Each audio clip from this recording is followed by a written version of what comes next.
હવામાનને લઈને અગત્યના સમાચાર. રાજ્યમાં વધુ એક વખત કમોસમી વરસાદની શક્યતાઓ વ્યક્ત થઈ છે.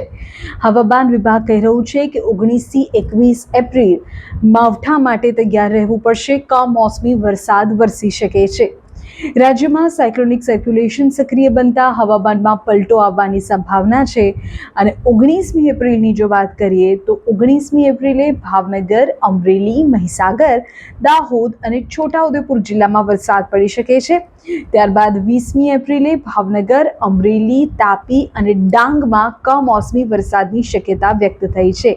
જ્યારે 21મી એપ્રિલે ત્રીજા દિવસે ભાવનગર, અમરેલી, ભરૂચ અને સુરતમાં માવઠું વરસી શકે છે. જેને લઈને ખાસ કરીને ખેડૂતોને અત્યારે સાવધાન રહેવાની સૂચના આપવામાં આવી છે કે પોતાના પાકને સુરક્ષિત સ્થળે જો ખસેડી શકાય તેવું હોય તો તેને લઈને પગલાં લે, કારણ કે કમોસમી વરસાદ પાકને બગાડી શકે છે.